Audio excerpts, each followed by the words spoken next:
Nora Honor Story, tuloy pa rin, Joel Lamangan, nilantad kabayanihan ng superstar.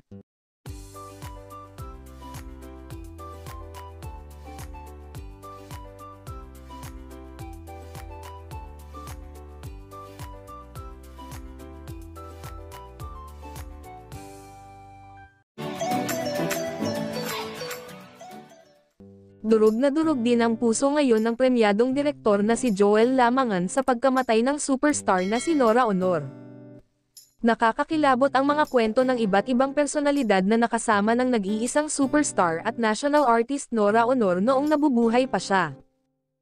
Mahaba at madamdamin ang naging patribute at pamamaalam niya sa kanyang kaibigan. Mga kwentong sa totoo lang ay ngayon ko lang nalalaman, bagamat madalas na i-interview si Ate Guy noon. Mga kwentong tagong-tago kaya titindig talaga ang mga balahibo mo kapag naririnig mo. Isa nga sa nagkwento ng kanyang personal na karanasan kay Ate Guy ay si Direk Joel Lamangan, na ilang beses nang ang nakatrabaho ang superstar. Wala na si Ate Guy. Ang aking aktres sa 6 na pelikulang ginawa ko at pinagbidahan niya, ang Muling Umawit ang Puso, For Contemplation, Bakit May Kahapon Pa, Isidi, Hastisya, Isa Pang Bahaghari.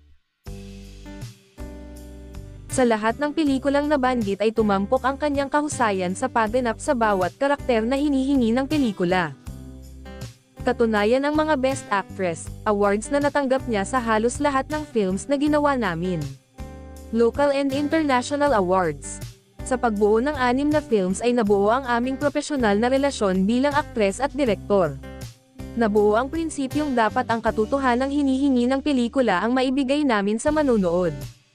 Nahubog ang tumatak na uri ng pagganap na si Nora lang ang makapagbibigay.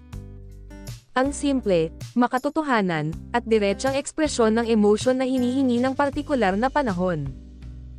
Hindi product ng anumang workshop si Ate Guy o ng anumang eskwela sa pag-arte.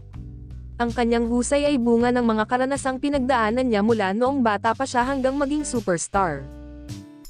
Ang una naming ginagawa bago pumalaot sa pagbuo ng film ay ang mag-usap ng masinsinan kung ano ang gusto naming sabihin sa pelikula at kung paano namin sasabihin ito.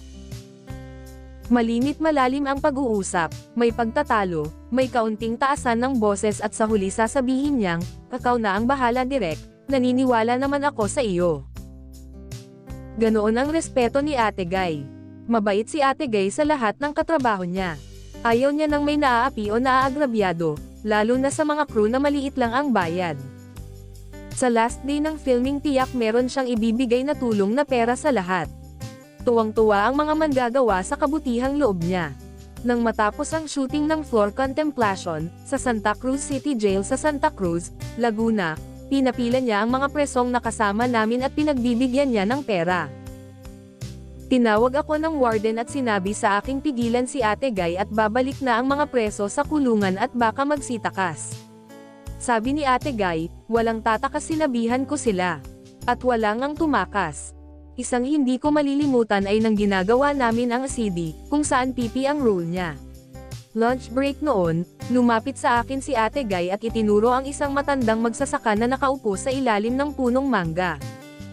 Direk, tingnan mo yung matanda kamukha ni Papay. Papay the Sailor Man. Hindi naman, sabi ko. Hindi tatay ko, Papay sa Bicol. Lumapit siya sa matanda at dinalhan ng lunch at nagtanong, bakit mag-isa tay, at bakit ka malungkot? Tumingin ang matanda sa kanya at nagsabing, namatay kasi ang kalabaw ko, wala na akong magagamit na pangsaka. Magkano ba ang kalabaw? Tanong ni Ate Guy sa matanda. Mga 15,000. Di namin kayang bumili, sagot ng matanda. Tinawag ni Ate Guy ang kasama niya at humingi ng 15,000 pesos, ibinigay sa matanda. Ito tulong ko sa inyo, bumili kayo ng bagong kalabaw, huwag niyong ipagsabi na galing sa akin. Maluhaluhang tinanggap ng matanda ang pera at nagpasalamat. Ilan lamang yan sa mga kabutihang nasaksihan ko, kung gaano kalaki ang puso niya sa mga naghihirap. Sa mga kasama niyang artists, hindi ko nakita na nagturo siya kung paano gagawin ang isang eksena. Minsan tinanong ko siya, bakit hindi mo ituro Ate Guy? Sabi niya, huwag iba ang karanasan ko sa karanasan niya, meron siyang ibang pakiramdam dito, respetuhin natin yun. Paglilinaw lang ng sitwasyon ang maaari nating gawin. Ganyan si Ate Guy and dakilang pambansang alagad ng sining na namaalam na sa atin.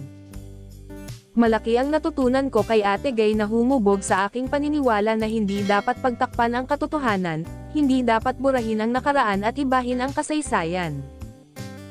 Meron kaming pinag-usapan sanang importanteng pelikula na isusulat ng kaibigan naming si Ricky Lee ang Nora Honor Story, nakausap namin ang producer, naghihintay lamang ng tamang panahon.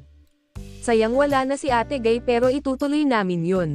Paalam Ate Guy, mananatili ka sa aking alaala at sa puso ko. Sa muling pagkikita, mabuhay ka. Ang daming ang naluha at kinilabutan sa kwentong yun ni Direk Joel.